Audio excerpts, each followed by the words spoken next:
Marília Dias Mendonça nasceu em Cristianópolis em 22 de julho de 1995.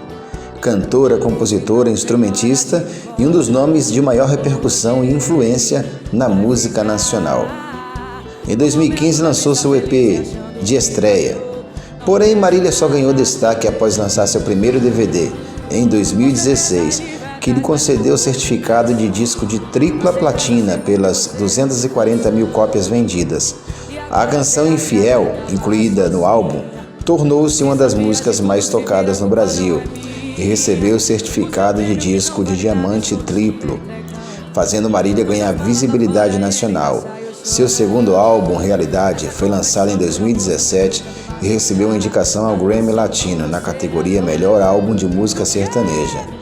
Em 2019, lançou o álbum Todos os Cantos, um projeto roteirizado com shows gravados pela cantora em todas as capitais do país.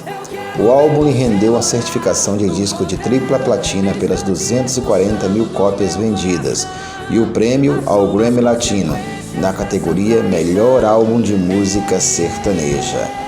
Essa foi a primeira parte, falando um pouco aqui da trajetória, história e carreira de Marília Mendonça. Se você gostou, compartilhe.